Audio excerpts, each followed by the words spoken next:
Okay mga mare, kunin niyo na ang bill at sabay-sabay tayong sumayaw ng hawak ko ng bill. At sabay-sabay tayong sumigin ng buwaka ng ina niyo Meralco. Isama na rin natin yung magulong gobyerno ng Pilipinas.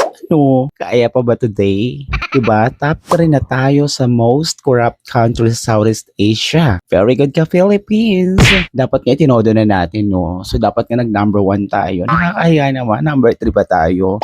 Mga shootang ina yours. Ito na nga, no? Sa dami ng aberya ng gobyerno natin ngayon, mapapamura ka na lang talaga sa galit. Paano ba naman, pagising mo pa lang sa umaga, di ba? Stress na agad yung bubungad. Kaliwat ka ng mahal na bilihin, mataas na pamasahe, di ba? At kung ano-ano pang mga balita na hindi maganda. Like Pilipinas, kaya ba ba today? Di ba? Tapos idagdag pa natin yung gobyerno yung wala nang ginawa, kundi mag-away-away, magtalo-talo. Na para bang pinag-aagawan nila ang pondo ng Pilipinas. Pero, di ba, pagdating naman sa pagpapaunlad ng Pilipinas, nako po, tila mga bulag, pipi at bingi. Para bang titirik na lang talaga yung mga Pilipino, kakaantay na maging maayos ang sistema ng Pilipinas. Di ba?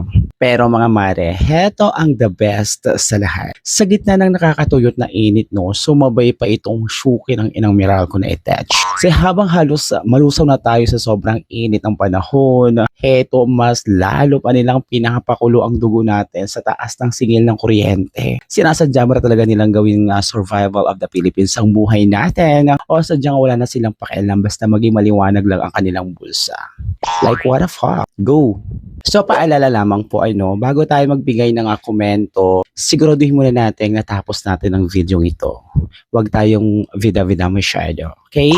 So sa video ito mga kumare ko, so pag-usapan natin ang lumalakas na daing nating mga Pilipino, ang biglaang pagtaas ng bill sa kuryente. Pero hindi lang yan ha. Pag-usapan din natin ang isang issue na talaga namang nagpapakulo sa dugo ng marami nating kababayan. Ito nga ay ang sapilitang pagsalo natin sa bill ng kuryente ng mga mahirap na pamilya, kasama na riyan ang mga nakalista sa 4Ps. So nitong buwan nga umalma na nga ang mga consumer ng Meralco. Gets ko na kung bakit. Dahil nga marami na nga nagtatanong, bakit daw ang bill nila sa kuryente ay dumoble na? Talaga naman, parang na-bill shock talaga tayo. Sino ba talagang hindi ma-stress kapag nakita mo na halos dumoble na ang babayaran mo sa kuryente? So ang reklamo nga ng bayan na kung sino pa nga yung nagtitipid, yun naman ang sinisingil ng mahal. Aray ko, Meralco. Pero ang tanong, bakit naman biglang tumaas ang singil ng kuryente? So ang paliwanag naman ng Meralco, tumaas daw ang singil ng kuryente dahil nga raw, nagmahal daw ang uling at natural gas na ginagamit sa mga planta. At dagdag pa nga sa paliwanag ng Meralco, dahil daw sa sobrang init ng panahon, kaya naman mas dumoble ang konsumo ng mga appliances natin. Kaya ito raw ang mga naging dahilan na mas mabilis ang ikot ng ating metro ng mga kuryente. Grabe na talaga Meralco, wag nyo na kaming paikutin dahil hilong-hilo na kami sa nangyayari sa Pilipinas. Huwag ka nang dumagdag, okay?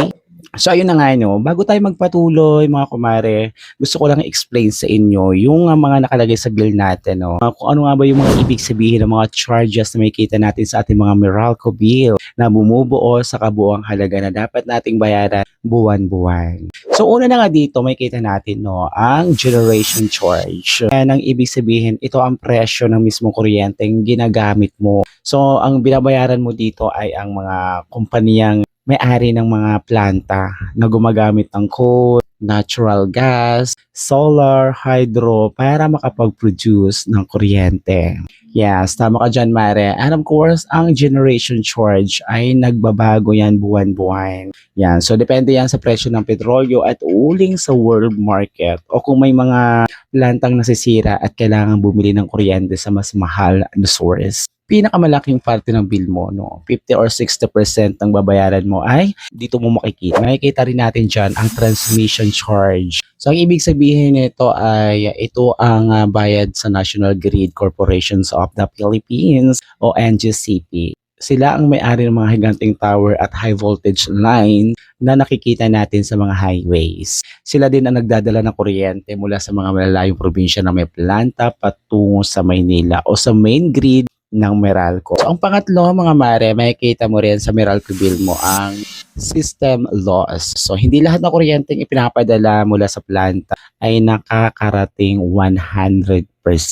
May mga nawawalang kuryente habang dumadalo ito papunta sa mga Meralco Green. So, ang dahilan nga raw nito ay una ay ang tinatawag na technical loss. Ang ibig sabihin ay kusang nagiging init ang kuryente habang dumadaan sa mga wire at transformer. So sa madaling salita, no, ito yung kuryente na naglalaho parang bula. Pangalawang dahilan nga, ang non-technical loss. So dito pumapasok ang mga nagja-jumper o mga nagnanakaw ng kuryente. Alam nyo na, no, yung mga couple dyan na nagja-jumper ng kuryente, mahiya naman kayo. Kayo libre tapos sa mga legit consumer ng Meralco ang nagbabayad. So pang-apat, no, mga kumare. So makikita natin dyan ang tinatawag na distribution charge. So anong ibig sabihin yan? So dito nga pumapasok or makikita natin ang kita na para talaga sa Meralco. Dahil dito kinukuha ng Meralco ang pambayad sa mga linemen, gastos sa pagpapatayo ng mga poste, at pag-maintain ng mga transformer sa mga lugar natin. Panglimang, may kita rin natin dyan sa ating Meralco bill ang senior citizen. Ano nga bang ibig sabihin yan? Bakit nakalagay dyan? So, ang ibig sabihin yan ay subsidy. Dagdag tulong na ibinibigay ng gobyerno para sa mga senior citizen. Yung may kita natin na charge dyan ay ang ambag mo para mabigyan ng discount ang mga bahay na nakarehistro sa mga senior citizen na kumukonsumo ng hindi hihigit sa 100 kilowatts hour. So ang pang-anim nga, no, makikita rin natin ang tinatawag na government taxes. Kinokolekta ito ng Meralco pero diretso itong ibinibigay sa gobyerno tulad na lang sa BIR at local government unit. So makikita rin natin sa Meralco bill natin ang tinatawag na universal charges. Ito ay utos ng batas. Ang tawag dito ay EPIRA Law, Electric Power Industry Reform Act of 2001 o ang tinatawag na Republic Act number 9136. Ano nga ba ibig sabihin? Ito ay layuning pambansa, no? Tulad ng missionary electrification. So ibig sabihin para magkaroon ng ilaw yung mga isla tulad ng sa Batanes or sa Palawan na hindi konektado sa main grid ng Meralco. So kasama rin dito, no, ang environmental charge para sa rehabilitasyon ng mga watershed. And of course, may kita rin natin ang fit-all. Ito ang fit-in tariff allowance. Ito ay insentibo para sa mga kumpanyang gumagawa ng clean energy tulad ng solar, wind, biomass. Bahagi ito ng kampanya ng gobyerno para mas dumami ang gumagamit ng renewable energy sa bansa. And of course, mga mare, may kita rin natin dyan ang GIA-all o Green Energy Auction Allowance. Ito ay singil para sa mga bagong kontrata ng renewable energy na dumadaan sa bidding or auction ng Department of Energy para masiguro na mas mura ang makuha nating green energy na sa hinaharap. Kasama rin sa mga dagdag bayarin natin ang tinatawag na lifeline. So ano ibig sabihin? Ito ang cross-subsidy system. Ibig sabihin ang mga lifeliners o yung mga mahihirap na pamilya na sobrang liit ng konsumo sa kuryente. Kasama na rito yung mga miyembro ng 4Ps ay magkakaroon ng malaking discount sa kanilang Meralco bill. So tayo mga regular consumer ang nag-aambag ng maliit na halaga para mapunduhan ang discount nila. Ayan, so dito naman sa other charges na makikita natin sa ating Meralco bill, dito nakalagay ang mga adjustment na hindi sakop ng ibang kategorya. Yes, mga mare, halimbawa na lang interest sa iyong bill deposit, adjustment sa mga nakaraang buwan, kung nagkaroon ng under collection or overall collection o mga special taxes na inaprubahan ng ERC. So ang panghuli nga na makikita natin na nakalagay sa charge bill natin ay ang applied credit. Ito naman ay hindi dagdag bayarin. So ang number na nakalagay dyan, ibig sabihin ay pera mo, ibinabalik yan sa'yo. So bakit nga ba may credit? So maaring sumobrang singil sa'yo noong nakaraang buwan o may refund na inuutos ng ARC na dapat ibalik sa mga consumer tulad na lamang ng refund sa sobrang kita o interest sa deposit. So ayun na nga mga kumare, mas malinaw na kung saan at para saan yung mga charges na ikita natin sa ating Meralco bill. At ito na nga mga kumare, ito nang inaantay nyo. Dumako naman tayo sa main issue na talaga ng mga pinag-uusapan. Dito tayo mag-focus sa lifeline rate subsidy. Yes, ito talagang inaabangan yung mga mare, no? Ito yung mainit na issue na pinag-uusapan natin ngayon, no? Na talaga ng mga pinag-aawayan sa social media. So, sa ilalim ng batas na Republic Act number 11552, ang mga hirap sa buhay kasama ang mga nasa 4Ps ay malaking diskwento sa bill nila. So, magandang pakinggan, di ba? Pero ang tanong, sino ang magbabayad ng diskwento nila? Tayong mga non-lifeline consumers. Kung middle class ka, automatic na mag-aambag ka ng walang pahintulot. Bawat kilowatt hour sa bill ng kuryente mo ay may dagdag na singil para mabayaran ang kuryente ng iba. Ang tawag dito ay middle class squeeze. Tayo ang walang ayuda, tayo ang walang tax exemption, pero tayo ang default na tagasalo. Why naman ganito, Philippines? Grabe, no? Tayo na ang nagtatrabaho, tayo pa ang magbabayad ng kuryente nila.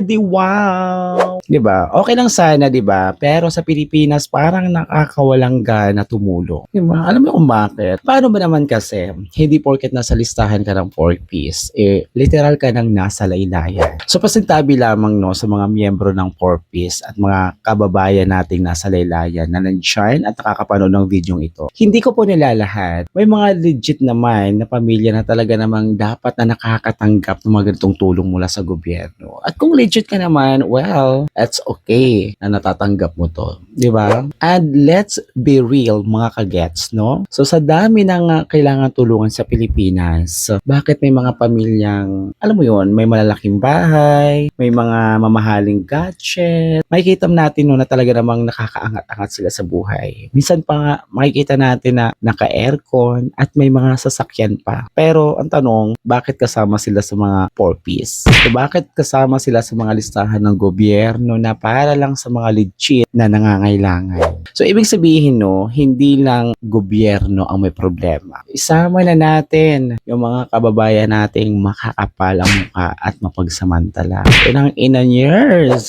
Alam niyo ba kung bakit nakakapasok yung mga ganyang tao o nakakasali sa mga ganyang programa ng gobyerno na para lamang sa mga mahihirap? Yung iba kasi dyan, no, malapit sa kusina, kilala si kapitan, kamag-anak ni ganito, kamag-anak ni ganyan, o tropa nung naglilista. Di ba? Habang yung mga pamilyang talaga namang isang kahit isang tuka, na kahit bumbilya, hindi kayang bumili. Tapos sila pa yung mga madalas na wala sa listahan. Grabe. Tapos yung mga kolorum naman, no, na nagpapanggap na hikahos, ang ending, alam nyo na, makakatanggap pa nga ng discount sa kuryente bill. Inang ina, saan kayo kumukuha ng kapalamuka? Inang ina nyo talaga. So ayun na nga no, mga kumare.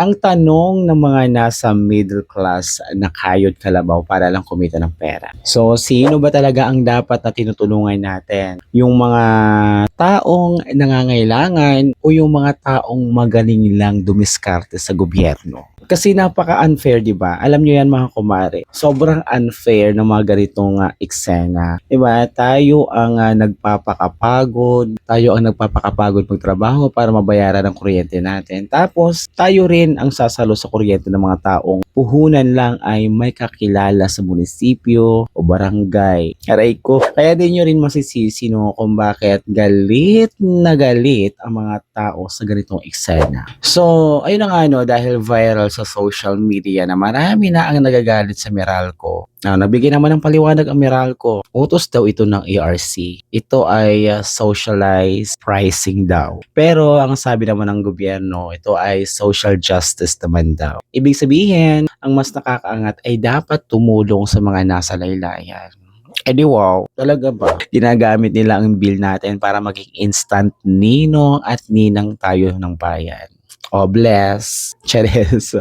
Para tayong nasa isang malaking potluck party, no? Tayo ang nagdala ng ulam, tayo ang nagdala ng kanin, pero bawal tayong kumain hanggat hindi busog ang lahat. So sa totoo lang no, hindi naman tayo nagrereklamo dahil madamot tayo, 'di ba? Ang gusto lang natin maging maayos at patas ang programa ng gobyerno. Kung may tutulungan, siguraduhin natin yung mga taong talagang karapat-dapat, 'di ba? Yung mga pamilya na talagang walang-wala, yung mga hindi makabili ng sapat na pagkain. natin. Diba? Hindi yung mga malalakas lang sa listahan ang nakakatanggap ng tulong mula sa gobyerno, mula sa atin. So yun na nga no, sa panawagan ko sa gobyerno, sana bigyan natin ng pansin ng lahat. Mahirap man, middle class o mayaman, dahil nga, at the end of the day, tayong lahat ay mga Pilipino.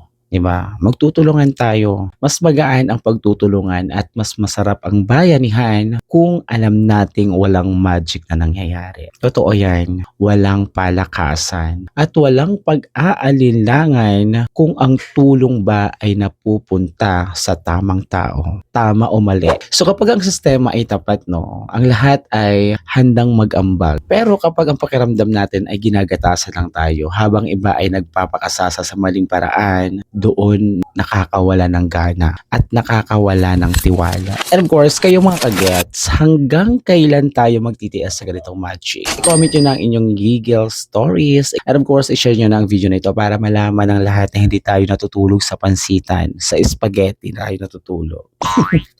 Charis lang. Kung gusto mo pa na ganitong mga usapan, don't forget to like and follow. Salamat!